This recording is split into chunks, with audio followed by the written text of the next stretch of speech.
Welcome to Chemistry at Hononegah High School. I'm Brian Brown, and today we'll be continuing our notes on Chapter 3.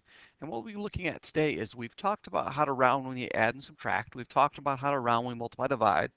And then we did some practice in some real chemistry situations where we add, subtracted, and multiplied and divide. But one thing we haven't talked about yet is what happens if you do both types of math problems in the same problem. So what do you do when you have to add and subtract and you have to multiply on the same problem?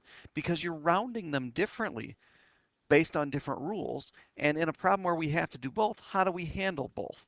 So how do we add and subtract and multiply and divide together? Well, first, you're going to add and subtract and then round because you have to do that type of math in your parentheses first. So we're actually going to do the math and then get our rounded answer. And then you're going to do the multiplication, division, and then you're going to put the two together.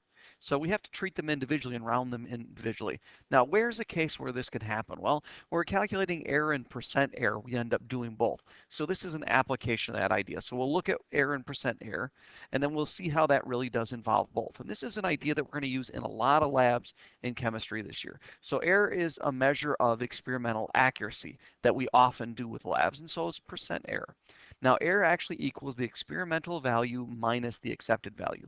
So our error is how much do we differ from what you're supposed to measure. So this goes back to what we talked about earlier with measuring and dealing with accuracy and precision. This is a direct measure of accuracy. So experimental value is what we measured, and the accepted value is what it's supposed to be. So how much do we differ from the accepted value? Now, percent error is the error over the accepted value times 100. So now we're going to take and we're going to convert it to a percent. Percents are always part over whole times 100. Well, the part we're studying in percent error is the actual error, so that goes on top. And on bottom is going to be what the whole thing was going to be. Well, that would be the accepted value because that's our true value. That's maximum what we were really supposed to get for our value. And when we divide and we multiply by 100, we change it into a per 100, a percent error. So in this particular case, we have to do our subtraction to get our error, and that's one type of math and rounding. And then afterwards, we're going to do a division multiplication. That's another type of math and rounding. So remember what we do is we round in between typically. So here's a typical problem where we're going to have to do that. Experimentally, the boiling point of a substance is found to be 99.12 degrees Celsius. The actual value of the substance, so we look up what the boiling point of the substance is, and the accepted value is considered to be 100.0 degrees Celsius. We want to find the error and the percent error of the measured value. And like I said, this is something you'll often do in labs.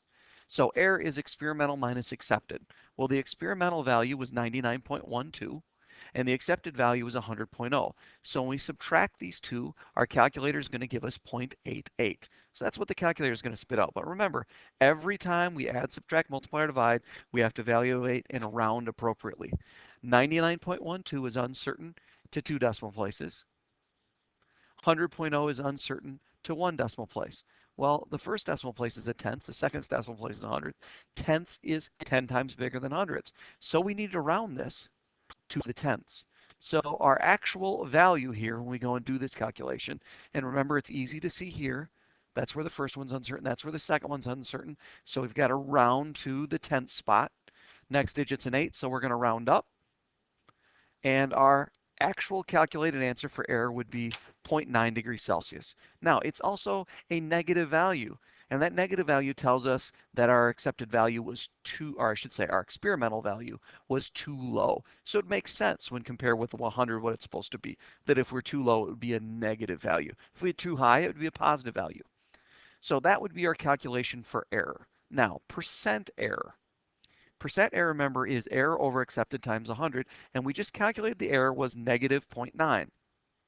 And we calculated the accepted value, or I should say the problem says the accepted value is 100.0.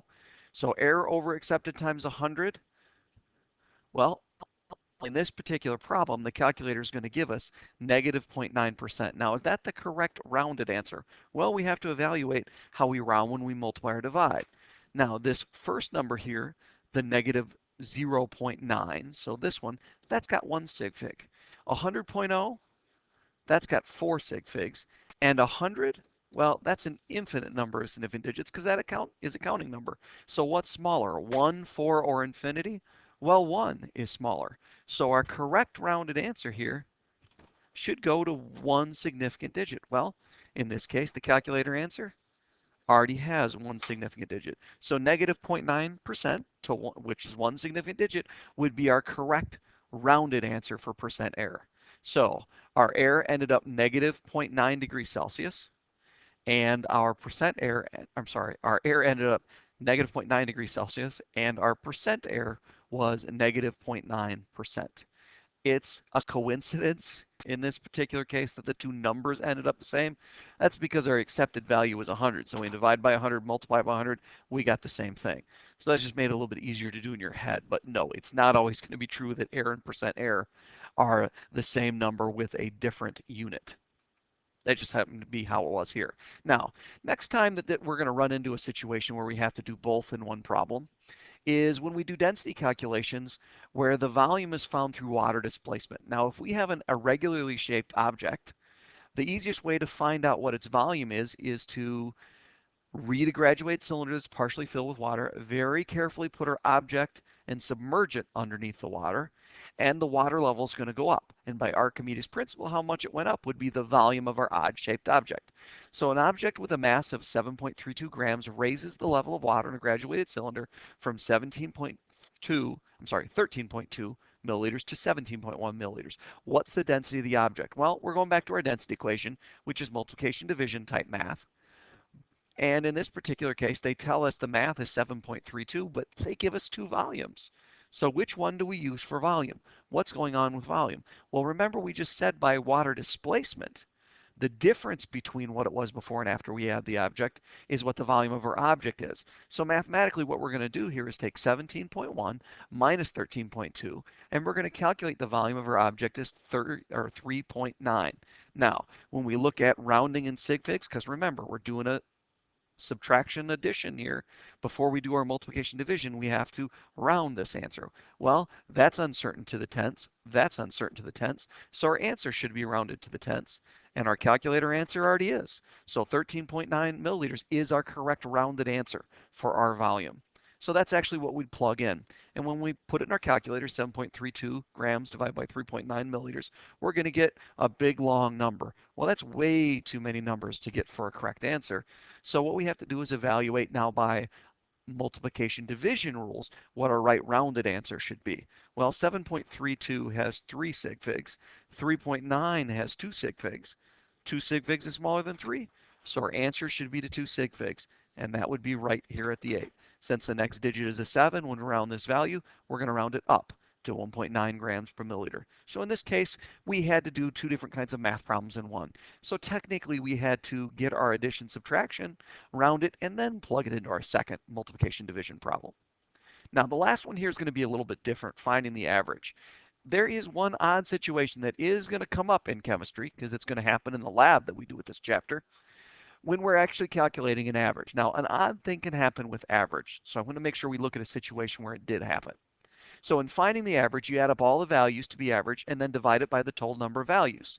So this is going to involve addition and it's going to involve division. So once again, this is a mixed type problem. So how do we handle that? Well, you have to be careful here because our sig fig rules are a way to help us get better answers. But they're just a set of guidelines for helping us get better answers. And something really goofy is going to end up happening here. So let's say I want to take the average of these three measured lengths. Now, to take the average, I'm going to add them up. So 5.2 plus 8.5 plus 3.8 is going to give us 17.5. Now, normally we think of rounding with addition, subtraction, tenths, tenths, tenths. So I should round to tenths. It already is. And 17.5 has 3 sig figs. So at that point, we would take 17.5 and we divide it by our total number of measurements, which were 3 different measurements. So we had 3 data points here. And in our calculator, we're going to get 5.8 and then a repeating 3. So 0.3333 after the 8 to infinity. And that's going to be in units of centimeters here, because obviously centimeters divided by no unit is going to be centimeters. But how do we round this thing? Well, when you look at it, it looks like, well, 17.5 has 3 significant digits. The counting number 3 is unlimited. We should round this to 3 significant digits. Well, if we did that, we would end up with an answer for a length that's got more significance than our measurements did. All of our measurements were to tenths. And if we rounded this to a hundredths, which is where 3 sig figs would be, and we get 5.83. Just because we average a few numbers, we got a number with more significance, that doesn't really make any sense whatsoever. So when you do averages, because it's possible when you add numbers together with smaller number of significant digits, add enough of them and the number of significant digits is going to appear to grow. So each of these had 2, and when I added them up, you ended up with 3. Well, it doesn't really make any sense that we would round that answer to 3 sig figs then. So even though the 7.5 had 3 sig figs and the counting number 3 is unlimited, we should round to the tenths, just like our original measurements, because really common sense. That's the only thing that should make any sense here. So what would be my average measurement? Well, I'd say 5.8 centimeters would be the best way to report that. So this is one situation where you don't just do your addition and then round and then plug those into the other and round, because you're going to get an answer that on the surface really doesn't make any sense. So those are different situations where you're going to run into doing mixed problems where you have to do both, and that's how you'd handle them.